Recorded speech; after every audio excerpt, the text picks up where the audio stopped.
Hello friends, आज की date है 1 अक्टूबर 2023। ठीक है। आज से अगर आपको एग्ज़ाम देना होगा तो 216 डेज आपके हाथ में रखते हैं प्रीलिम। ठीक है, अगले साल की प्रीलिम 2216 डेज के बाद है। द हिंदू पेपर का संडे एडिशन है आज का। देखते हैं क्या है।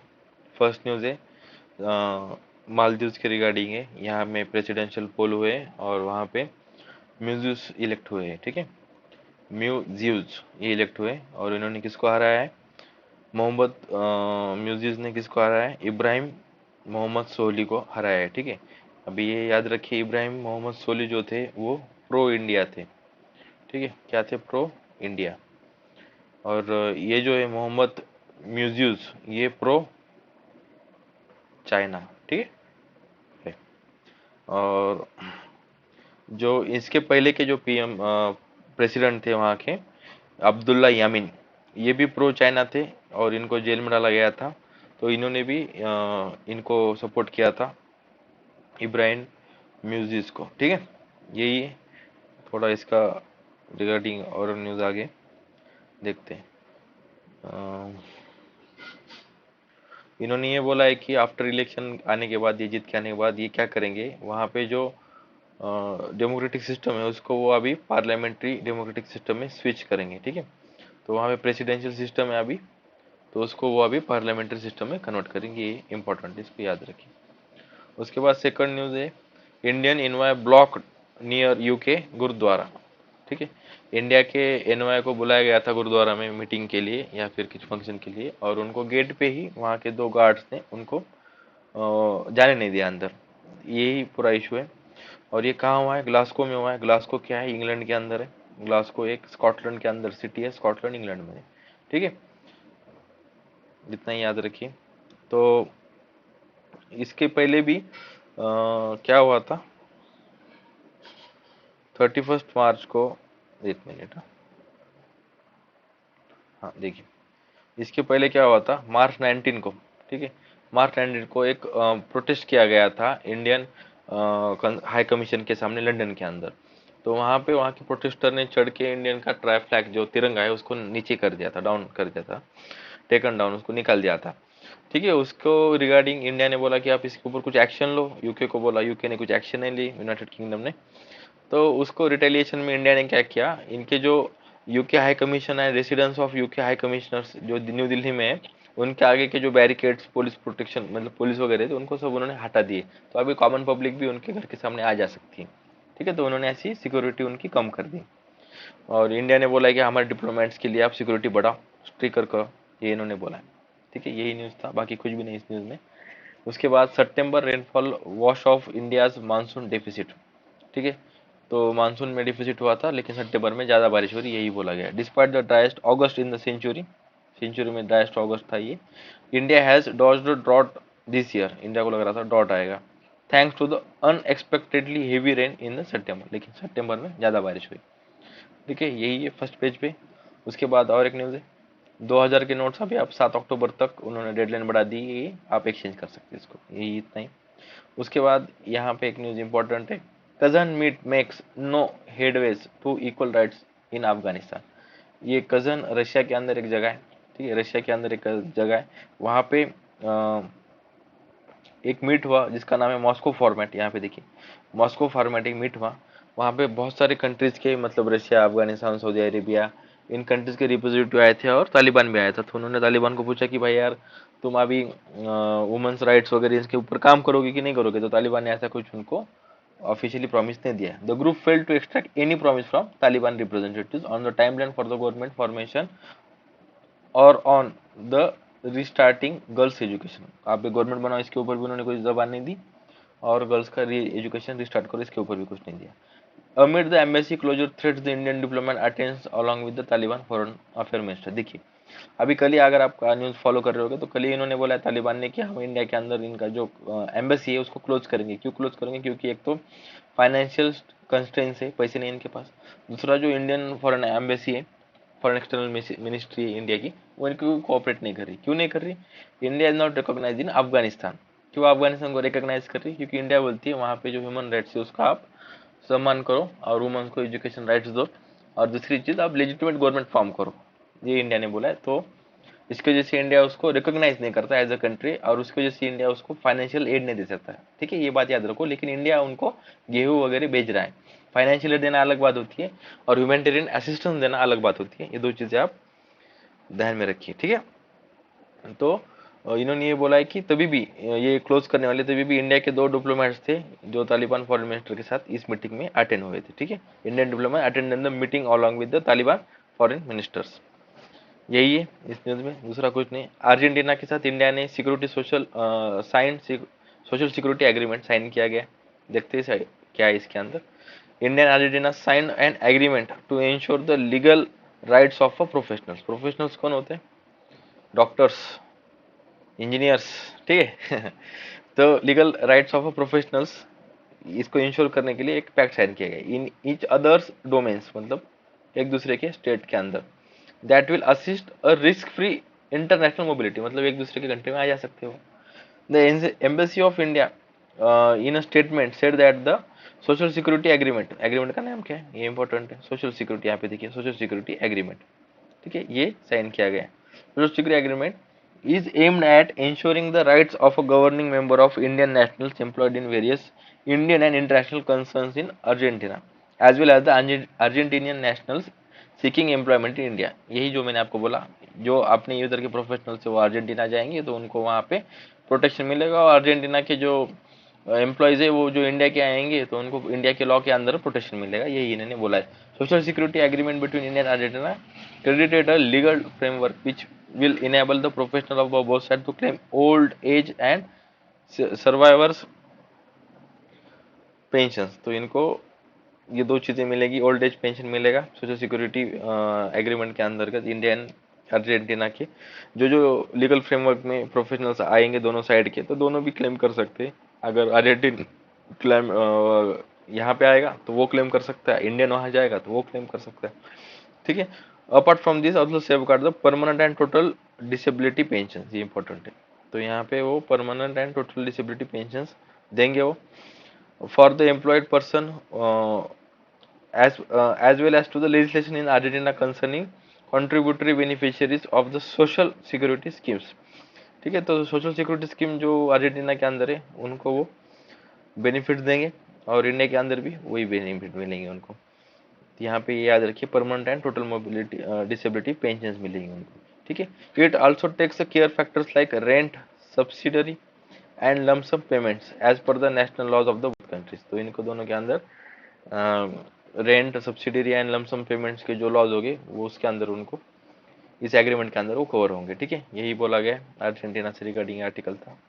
Next article, try to prove accurate picture on Canada issue to US. Jaishankar ji ने बोला।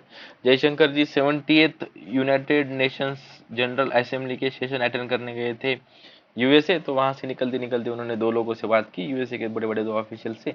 पहले का नाम है United Nations secretary of general, United States secretary of state, उनका नाम है बिंगिन, उनसे बात की। And the national security adviser Sullivan, इनसे बात की, और उन्होंने उन्हें बोला कि हमने समझाया है उनको कनाडा के बारे में क्या इशू चल रहा है। क्या बोलते देखते हैं आर्टिकल में। The government is having to inform the US officials perceptions of Canada relationship to separatism. Canada का सेपरेटिज्म के साथ रिलेशनशिप है उनकी, based on the external affairs description of his meetings with US. तो यही वो बोल रहे हैं कि Canada is housing the separatist, जो लीडर्स है उनको वो हाउस करता है, यही उन्होंने बोला। Minister said that India's mission in Canada has been attacked and it's diplomat threatened. जो इंडिया के मिशन से कनाडा के अंदर एस्टेब्लिश असेंबलीज वगैरह, एम्बेसीज वगैरह सॉरी, तो उनके ऊपर जो अटैक्स हुए उसके रिगार्डिंग जयशंकर जी ने बात की, और उनको थ्रेट है ये भी बोला है। और उन्होंने क्या बोला, we are a democracy, we don't need to learn from other people what freedom of speech is about. हमें सीखने की जरूरत नहीं है किसी और से कि फ्रीडम ऑफ स्पीच क्या होता है। जयशंकर जी ने ये बोला, but we can tell people about this, पर हम बता सकते हैं भाई ये क्या है। We won't think free, we won't think freedom of speech extend to incitement to violence. ठीक है, जो कनाडा जो बोलता है ना हमारे यहाँ फ्रीडम ऑफ स्पीच है तो खालिस्तानी कुछ भी कर सकते हैं, वो प्रो खालिस्तान नारे लगा सकते हैं, इंडिया को कंडेम कर सकते हैं ये वगैरह, तो बोलते हैं लेकिन वो वायलेंस को इंसाइटमेंट नहीं कर सकते, ये इन्होंने बोला। If this happens to any other country, अगर ऐसे हमारे साथ जो हुआ, जो किसी और कंट्री के साथ हो जाए, जैसे कि G7 और कॉमनवेल्थ कंट्री के साथ, तो हाउ वुड दे रिएक्ट, कैसे वो रिएक्ट करते, ये इन्होंने बोला है। Let me not normalise what happening in Canada, मुझे नॉर्मलाइज नहीं करना है कनाडा में जो हो रहा है, ये उन्होंने बोला है। ठीक है, यही न्यूज थी। उसके बाद army projects Udbhav to rediscover the Indic heritage of statecraft from the ancient text. ठीक है, उद्भव आर्मी का प्रोजेक्ट है जिसके अंदर वो क्या करेंगे, initiative named Udbhav, project Udbhav to rediscover the profound Indic heritage of statecraft and strategic thoughts. जो इंडिया के पुराने पुस्तक है, जो किताबें है, जिसके उसके अंदर स्टेटक्राफ्ट एंड स्ट्रेटेजिक थॉट्स जो दी गई, उसको रीडिस्कवर करेंगे। derived from the ancient Indian text of statecraft, warcraft, diplomacy and grand strategies in collaboration with United Services Institution of India, जो एक डिफेंस थिंक टैंक है, उसके साथ मिलके। इसका ये नहीं है, उसके साथ ये क्या करेगा, not limited to just rediscovering these narratives but also develop an indigenous strategic vocabulary बनाएंगे which is deeply rooted in India's multifaceted philosophical and cultural tapestry। ठीक है, ये इन्होंने बोला है। और ये bridge the project Uddhav seek to be bridge the historical and contemporary. देखो, प्रोजेक्ट उद्धव बनाएंगे, कौन, आर्मी बनाएगी, इसके अंदर वो रीडिस्कवर करेगी कौन सी चीजें हैं जो अपने ग्रंथों में दी गई है या फिर एंशिएंट बुक्स में दी गई है वॉरक्राफ्ट से रिगार्डिंग एंड स्टेटक्राफ्ट से रिगार्डिंग, उस टर्म्स को वो अपने नई वोकेबलरी के अंदर ऐड करेंगे। ठीक है, ये दो चीजें वो करेंगे, पहले डिस्कवर करेंगे फिर उसको ऐड करेंगे। ये तो ऐसे आर्टिकल, बाकी कुछ भी नहीं। आगे चलते, आगे क्या ही। ठीक है, UP terms encounter police self defence action. UP ने बोला है जो हमारे जो एनकाउंटर्स हुए हैं वो तो पुलिस के सेल्फ एक्शन में, डिफेंस में हुए हैं यार, पुलिस सेल्फ डिफेंस कर रही थी तो हो गए एनकाउंटर्स। तो ऐसे इन्होंने 6000 एनकाउंटर किए योगी आदित्यनाथ आने के बाद से। ठीक है, चलो ऐसी न्यूज थी। उसके बाद ये इंपॉर्टेंट न्यूज है, Chennai top not in tortoise trafficking network. Chennai है जो टॉप कर रहा है टॉर्टोइज ट्रैफिकिंग के नेटवर्क के अंदर। ठीक है, क्या है देखते। Chennai is the highest ranked node in the tortoise and hard shelled tortoise trafficking network fuelling the global pet trade, now study has found. ठीक है, इतना ही न्यूज था, बाकी कुछ नहीं था। Putin mark the anniversary of the annexation of Ukraine region. Putin ने anniversary को सेलिब्रेट किया, तो 4 प्रोविंस लिए थे इन्होंने यूक्रेन से, और उन्होंने बोला है कि उन्होंने Putin insisted that the residents of the 4 Ukrainian region that the Moscow illegally annexed year ago made their choice to be with their fatherland. जो पितृ भूमि है आपकी, उसके साथ आने की, आ जाओ आप, यही उन्होंने बोला है जो हमने एनेक्स किए थे। कोई ऑप्शन है उनके पास, अभी कोई ऑप्शन भी नहीं। साइंस का पेज आ चुका है, तो यहाँ पे फर्स्ट आर्टिकल है, gene fuel antibiotic resistance in Yemen cholera epidemic. ठीक है, देखो आर्टिकल का में कुछ नहीं, इन्होंने यही बोला है कि जो विब्रो क्लोरा जो बैक्टीरिया है, इसके अंदर ना टाइम के हिसाब से इसके अंदर जेनेटिक म्यूटेशंस आए, और वो इसकी वजह से वो multi drug resistance, MDR, multi drug resistance उसने प्रोड्यूस किया है। इसकी वजह से जो रेगुलर एंटीबायोटिक्स है इसके ऊपर काम नहीं कर रही है। इसके लिए इन्होंने एग्जांपल दिया है यमन का। यमन के अंदर जो क्लोरा एपिडेमिक आया था 2018 में, तो उस वहीं पे उन्होंने जब उनके एनालाइज किया गया विब्रो क्लोरा बैक्टीरिया का, तो उसके अंदर उन्होंने म्यूटेशन पाया। ठीक है, और उसके बाद उन्होंने यही बोला कि जो 2016 में यमन में जो क्लोरा आउटब्रेक हुआ था, तो वो modern largest in the modern history. ठीक है, and antibiotic resistance had become widespread among the vibrio cholera bacteria since 2018, यही उन्होंने बोला है। और जो मैंने अभी वही समझा आपको, वही है इसके अंदर, और कुछ भी नहीं। बाकी पढ़ना होगा तो आप पढ़ सकते हो। और इन्होंने ये बोला है कि मल्टी ड्रग पैथोजन इसलिए उन्होंने ये बोला है कि इसलिए जब एंडेमिक आएगा कोई भी, तो आप उसका ना जेनेटिक एनालिसिस करो।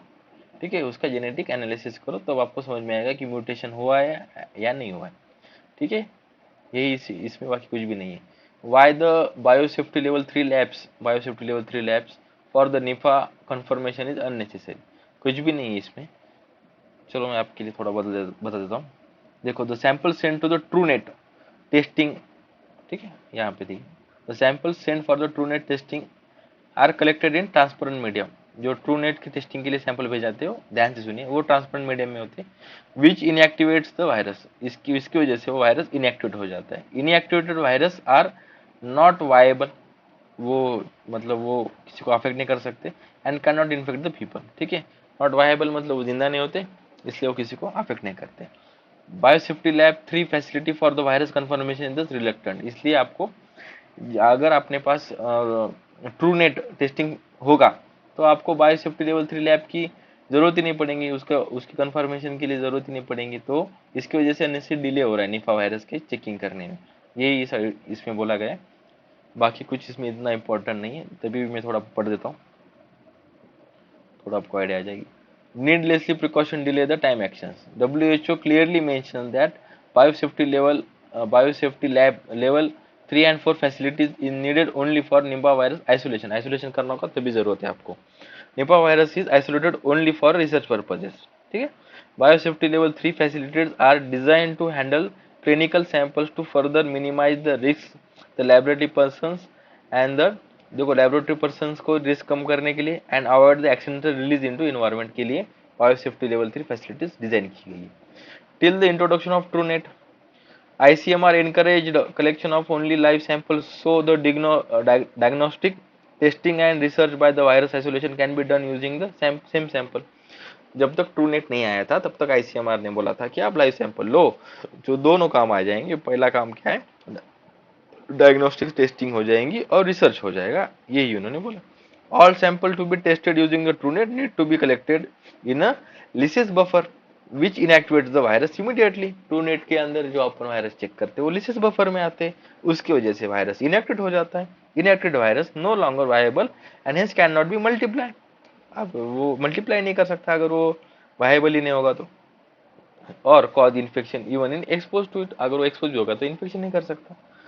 अब biosafety level 3 facility for the Nipah confirmation is therefore not necessary as the virus is inactivated, क्योंकि ट्रूनेट के अंदर अपन वायरस ले रहे हैं, तो यही बोला इसकी जरूरत नहीं है। नेशनल इंस्टीट्यूट ऑफ वीरोलॉजी, ये पुणे में, had validated the TrueNet for testing the Nipah virus and the TruePrep autolysis buffer to inactivate the virus in 2018 and in 2019 in Kerala and externally validated them in Dhaka। ठीक है, यही news है, बाकी कुछ भी नहीं है ज़्यादा इसमें पढ़ के आपको पैथोलॉजी लैब नहीं खोलने की। देखते आगे। तो ये ट्रूनेट का कंसेप्ट समझ में आ गया आपको और बायोसेफ्टी लैब 3 का भी कंसेप्ट समझ में आ गया आपको। ठीक है, यहाँ पे नेक्स्ट आर्टिकल क्या है, biogenomic makers of the disease resistance in the staghorn corals. ठीक है, क्या बोला है, जीनोम, इन्होंने बोला है कि genomic markers of the disease अगर होता है तो वो जीनोमिक मार्कर्स देते हैं डिसीज की वजह से, यहाँ पे रेजिस्टेंस दिखता है, genomic markers of disease resistance in the corals. तो देखते क्या है, कैरिबियन आइलैंड के अंदर का ये न्यूज है। देखो, the genome wide survey of highly endangered staghorn corals in Caribbean, ठीक है, उन्होंने बोला है ये एंडेंजर्ड है, हाईली एंडेंजर्ड है, has identified the 10 genomic regions, genomic 10 region उन्होंने associated with the resilience against, ये डिसीज का नाम बहुत इंपॉर्टेंट है, इसको ध्यान से देखिए, वाइट बैंड डिसीज। ठीक है, ये रेड मार्क से जो मैंने किया है इसको देखिए, वाइट बैंड डिसीज, इसको रेजिस्टेंस दिखाता है 10 जीनोमिक रीजन्स के अंदर, वो रेजिस्टेंस दिखाता है। एंड ये डिसीज क्या है, white band disease and emergent infection disease responsible killing up to 95% of the Caribbean corals Acropora species including the staghorn corals. ये डिसीज 95% कैरिबियन स्पीसीज को भी अफेक्ट करता है और उसके अंदर जो स्टैग हॉर्न कोरल्स आते हैं उनको भी अफेक्ट करता है।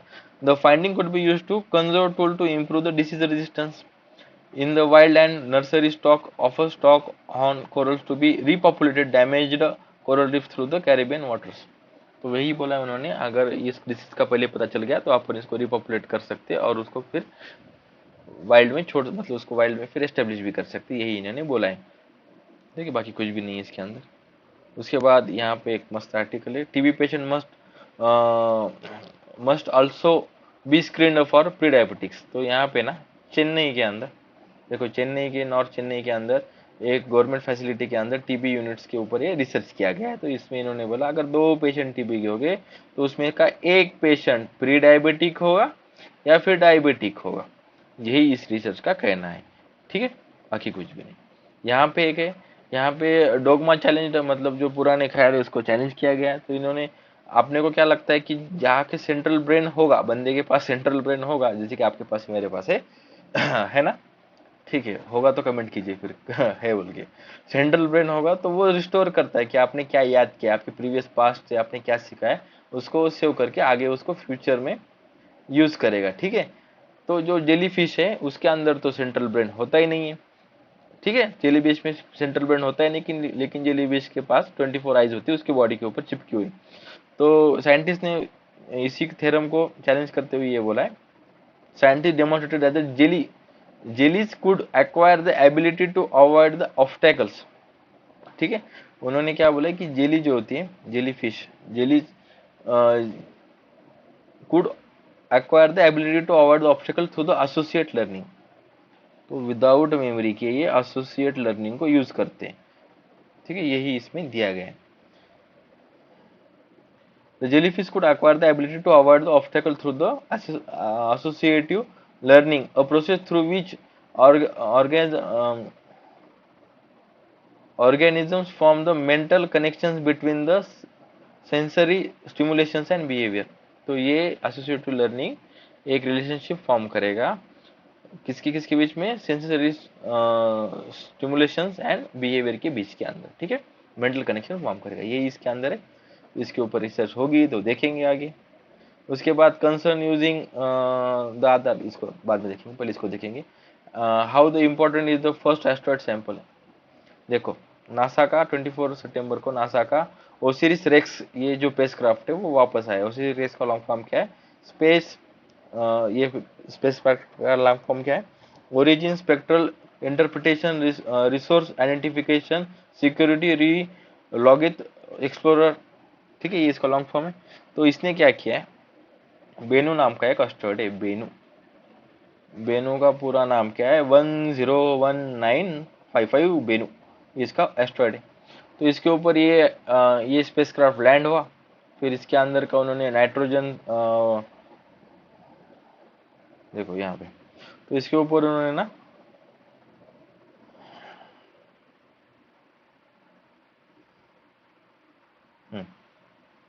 नाइट्रोजन गैस ब्लास्ट किया, नाइट्रोजन गैस से blast of nitrogen gas to avoid the contamination. फिर उसके ऊपर के उन्होंने ना सैंपल डस्ट पार्टिकल्स वगैरह उसको कलेक्ट किया और एक कैप्सूल में डाले, और वो कैप्सूल ना फिर वापस पृथ्वी के पास आके उटाह डेजर्ट, ये यूएसए में उटाह डेजर्ट, यहाँ पे उन्होंने ला के डाल दी। तो इस कैप्सूल के अंदर जो मिलेगा उससे आपने को, जैसे अर्थ बनी थी उस टाइम पे जो मटेरियल मिनरल्स थे उसका कंपोजिशन समझ में आएगा, बहुत सारी चीजें लाइफ कैसे फॉर्म हुई वो समझ में आएगी, बिग बैंग थ्योरी सच थी कि नहीं वो भी समझ में आएगा। ऐसे ये कयास निकाले जा रहे हैं, ठीक है। उसके बाद ये सैंपल डाल के ये ना ये पेस्कट वापस चले गया, कहाँ पे चले गया वापस, ये नाम याद रखिए, अनदर एस्ट्रॉइड को, एस्ट्रॉइड की जर्नी के लिए अपोफिस, अपोफिस एक एस्ट्रॉइड है उसकी जर्नी के लिए जाएगा, और वो अपोफिस के पास कब जाएगा, 2029 तक चले जाएगा उसके पास, ठीक है।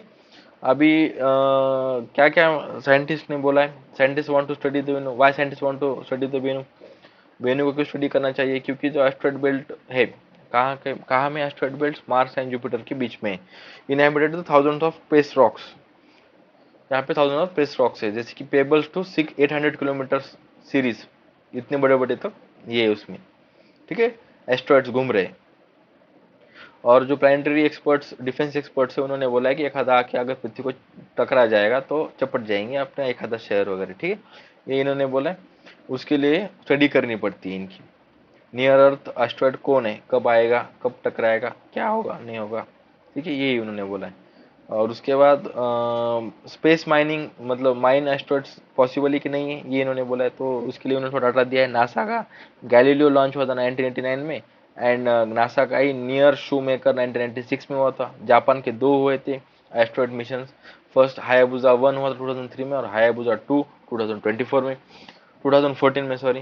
तो ये दोनों मिशन जाके एस्ट्रॉइड्स का डाटा लेके आएंगे, डस्ट रॉक वाटर आइस, तो उसके ऊपर ज्यादातर करके जो सोलर सिस्टम में एस्ट्रॉइड मिलते हैं उनके ऊपर dust rock water ice and the alloy of iron nickel cobalt यही मिलते हैं, ठीक है।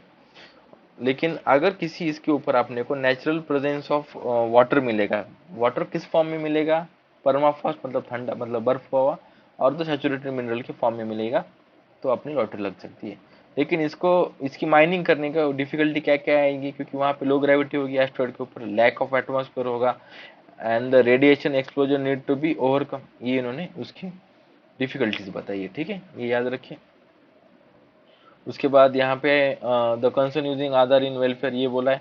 देखो ये आर्टिकल मैंने डिस्कस किया है, अगर आप फॉलो कर रहे हो तो। मूडीज इन्वेस्टर सर्विस की एक क्रेडिट एजेंसी है, ये क्रेडिट रेटिंग एजेंसी ने रिपोर्ट दी 2021 में, रिपोर्ट सितंबर 21 में। रिपोर्ट का नाम क्या है, decentralised finance and digital assets. इसमें उन्होंने एडवोकेट किया था कि जो आधार है वो डिसेंट्रलाइज्ड सिस्टम है, आप डिसेंट्रलाइज सिस्टम को इम्प्लीमेंट करो, मतलब इसके 4-5 बेस बनाओ और उनको अथॉरिटी दो ऑपरेट करने की। आप एक ही जगह पूरा डाटाबेस सेव करके रख रहे हो, तो इसकी वजह से वो काम नहीं कर रहा अच्छे से, ये उन्होंने बोला। और उन्होंने ये बोला है कि security and privacy vulnerability posed by the central ID system like Aadhaar. और उन्होंने बोला है कि आधार के अंदर बर्डन ऑफ एस्टेब्लिशिंग ऑथराइजेशन आता है and concerns about the biometric scalability. जो लोग बंदे काम करते हैं तो उनके हाथों की फिंगरप्रिंट्स खराब हो जाते हैं, तो बायोमेट्रिक उनका काम नहीं करता, यही उन्होंने बोला है, तो उसकी वजह से दिक्कत आ रही है। तो गवर्नमेंट ने बोला है कि ऐसा कुछ भी नहीं हो रहा। Government strongly refuted this argument और बोला है कि हम मनरेगा के अंदर जो वेजेस दे रहे हैं आधार लिंक पेमेंट करके, उसके उसके अंदर तो हम बायोमेट्रिक यूज ही नहीं कर रहे, ठीक है। और उन्होंने ये बोला है कि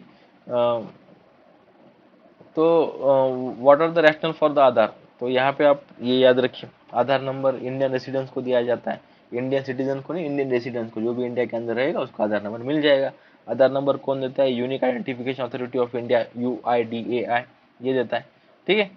तो आधार लिंक पेमेंट इंट्रोड्यूस करने की वजह से क्या क्या फायदे हुए, करप्शन कम हुआ, जैसे कि ghost and fake individuals scheme के अंदर ऐड हो जाते थे। घोस्ट मतलब जो है ही नहीं जिंदा, उसके नाम का आप कार्ड बना लोगे, जॉब कार्ड, और उसका पेमेंट उठाओगे मनरेगा के अंदर।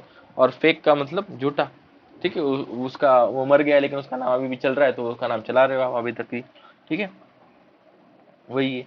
तो what is the other role in cash enrolment. तो ये पेमेंट कैसे होगा, direct payment using the Aadhaar कैसे होगा, मनरेगा के अंदर पेमेंट कैसे होगा, 3 तरीके से होगा, 3 स्टेप्स होने चाहिए। फर्स्ट स्टेप होती है यहाँ पे देखिए, आधार नंबर जॉब कार्ड से, आपके मनरेगा के जॉब कार्ड से लिंक होना चाहिए। दूसरी बात, आधार नंबर आपके बैंक अकाउंट से लिंक होना चाहिए।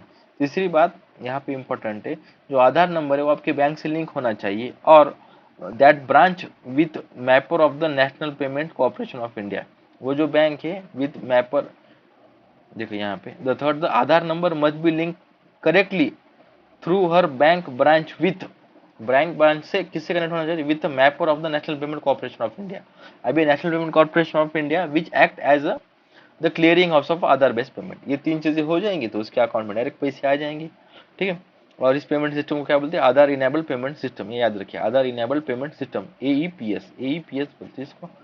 और इसके अंदर कंसर्न्स क्या क्या है, इसके अंदर कंसर्न ये है कि इसमें लैक ऑफ इंटरनेट, कई जगह पे इंटरनेट नहीं होता तो आप कनेक्ट कैसे करोगे, फेडिंग फिंगरप्रिंट्स ये भी है, और मोबाइल कनेक्टिविटी पे जो OTPs आते हैं, टावर का इशू वो भी उन्होंने होता, नेटवर्क नहीं होता, इसकी वजह से डिनाइल्स होता है। तो कैग की एक रिपोर्ट 2022 में कैग ने क्या बोला है, CAG control auditor general of India ने क्या बोला है, UIDAI जो आधार नंबर डिस्ट्रीब्यूट करता है, did not have system to analyse the factor leading to the authentication errors. इसके अंदर कोई सिस्टम ही नहीं है जो एनालाइज करेगा ऑथेंटिकेशन एरर्स को, ये इन्होंने बोला।